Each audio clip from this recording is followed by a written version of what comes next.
محمد بن سلمان کا کشمیر پر مودی کو بڑا جھٹکا۔ محمد بن سلمان کا مودی پر بڑا حملہ، بھارت میں کوحرام مچ گیا۔ سعودی عرب نے بھارت کے ہوش اڑا کر رکھ دیے۔ پورے عرب میں کشمیر زندہ باد کی گونج۔ بھارتی فوج اور مودی پر قیامت ٹوٹ پڑی۔ محمد بن سلمان نے مودی کو نئی مشکل میں ڈال دیا۔ سعودی عرب کشمیر کی آزادی کی تحریک کا مرکز بن گیا۔ عمران خان نے کشمیر کا سفیر ہونے کا حق ادا کر دیا۔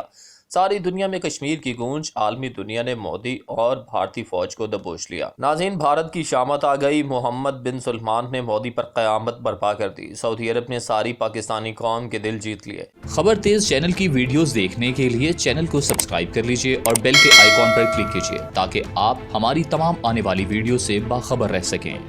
کشمیر زندہ باد کا نعرہ ترکی کے بعد سعودی عرب سمیت ساری دنیا میں گونجنے لگا۔ محمد بن سلمان نے مودی اور بھارتی فوج کو نئی مشکل میں ڈال دیا۔ کشمیر میں جاری دہشت گردی پر عالمی برادری بھی جاگ اٹھی۔ سعودی عرب نے پاکستان سے اپنی دوستی کا حق ادا کرتے ہوئے مسئلہ کشمیر کو ایک بار پھر زندہ کر دیا۔ بھارتی میڈیا ترکی کے خلاف بھڑک اٹھا۔ پاکستان اور ترکی کے بعد سعودی عرب کا بھی کشمیر کو ہر حال میں آزاد کروانے کا فیصلہ۔ ترک صدر رجب طیب اردوان کے کشمیریوں کے حق میں آواز بلند کرنے کے بعد سعودی ولی عہد نے بھی مقبوضہ کشمیر کے حق میں آواز بلند کر دی۔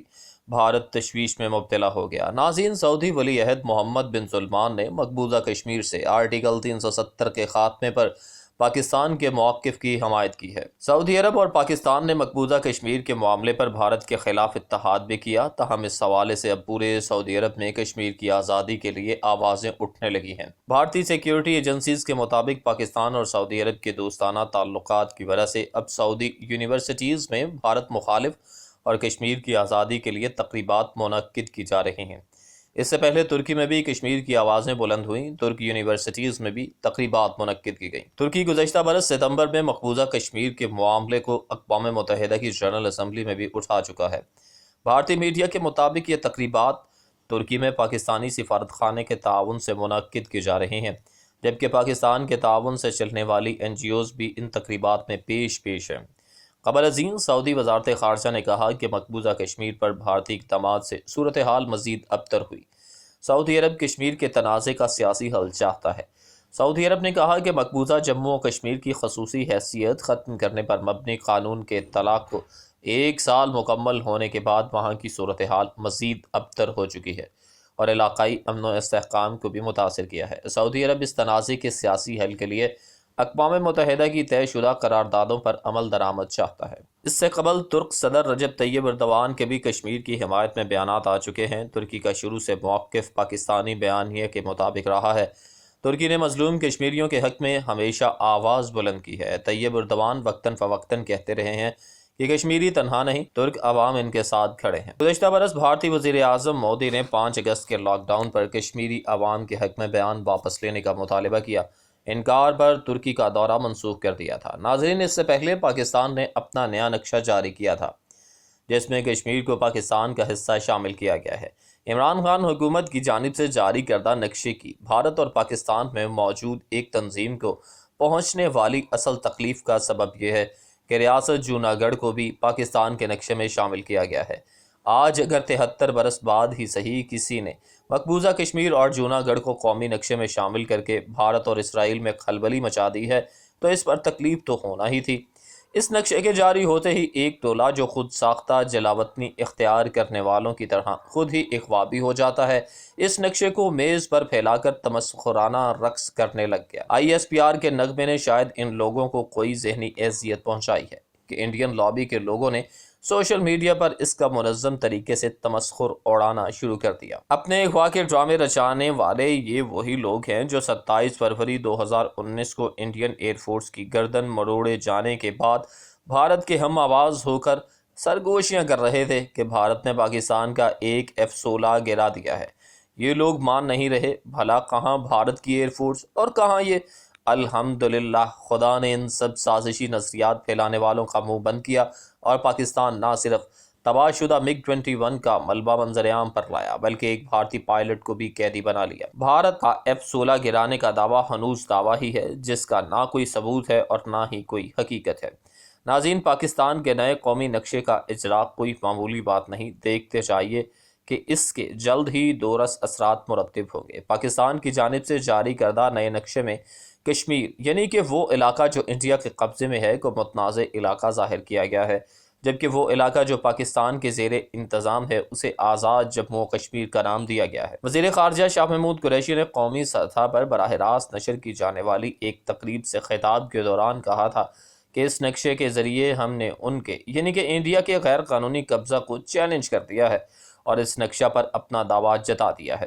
نیا نقشہ 4 اگست کو جاری کیا گیا، یعنی اس دن سے ایک روز قبل، جب 1 برس قبل بھارت نے لاکھوں کی تعداد میں فوجی نفری کو پہلے سے زیر محاصرہ سری نگر وادی میں بھیج کر کشمیر کو حاصل خصوصی درجہ ختم کر کے اسے باقاعدہ اپنے وفاق کا حصہ بنا لیا تھا۔ لندن میں قائم جموں و Kashmir council on human rights یعنی کہ JKCHR کے سربراہ ڈاکٹر سید نذیر گیلانی پاکستان کی جانب سے اٹھائے جانے والے اس حالیہ قدم پر کچھ زیادہ پرجوش نہیں دکھائی دیے۔ سماجی رابطے کی ویب سائٹ ٹویٹر پر جاری کردہ اپنے 4 مربوط پیغامات میں انہوں نے کہا کہ جناب وزیر اعظم، ہم کشمیر کے حوالے سے آپ کے اقدامات کو سراہتے ہیں۔ مودی حکومت کشمیری عوام پر غاصبانہ انداز میں حملہ آور ہے اور اس نے بار دیگر ان پر قبضہ کیا اور انہیں حوالہ زندان کر دیا ہے۔ ہم گزشتہ روز کیے جانے والے پاکستان کے سیاسی نقشے میں کشمیری عوام کی امنگوں اور اقوام متحدہ کی سلامتی کونسل کی قراردادوں سے اپنی وابستگی کے اظہار پر بھی اطمینان رکھتے ہیں۔ امریکہ نے بیان دیا کہ یہ اقوام متحدہ کی سیکیورٹی کونسل کی مثبت ذمہ داری ہے اور یہ کہ جب تک متحارب فریقین کسی اور حل پر اتفاق نہیں ہو جاتے تب تک اس مسئلے کا حل وہی ہے جو اقوام متحدہ کی سیکیورٹی کونسل تجویز کر چکی ہے اور یہی فیصلہ برقرار رہے گا۔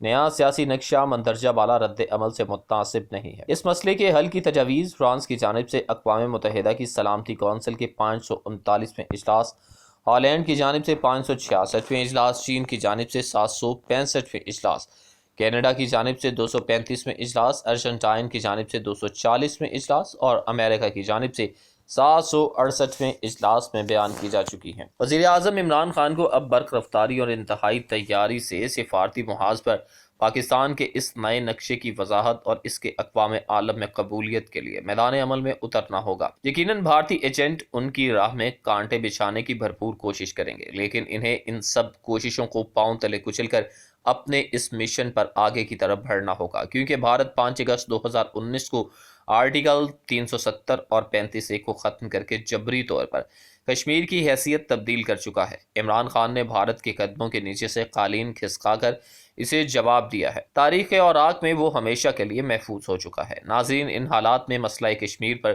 اقوام متحدہ کے موقف کو تازہ رکھنے کی اشد ضرورت ہے۔ اس عالمی مسئلے کا تقاضا ہے کہ اس سے وقت کی گرد ہٹائی جائے اور عالمی فورمز پر اس سے پوری توانائی سے اٹھایا جائے۔ کیا پہلے ایسا کیا جا رہا تھا یا نہیں؟ اس بحث سے قطع نظر مستقبل کی کشمیر پالیسی میں زیادہ تحرک اور توانائی کی ضرورت ہوگی۔ اس تناظر میں پاکستان کی جانب سے جاری کیا جانے والا نیا سیاسی نقشہ بڑی حد تک مددگار ثابت ہو سکتا ہے، مگر شرط یہ ہے کہ عالمی اور علاقائی فورمز میں اس سیاسی نقشے کو زیر بحث لایا جائے اور پاکستان کے سفیر اس کا پرزور دفاع کریں۔ اس موقف کی حمایت میں دلائل کا کافی وزن موجود ہے، مگر یہ دلائل خواہ کس قدر ہی وزنی کیوں نہ ہو، اس وقت تک غیر مؤثر ہیں جب تک دنیا کے معتبر فورمز پر انہیں زیر بحث نہیں لایا جاتا۔ امید کی جا سکتی ہے کہ پاکستان کا نیا سیاسی نقشہ اس سلسلے میں مددگار ثابت ہوگا۔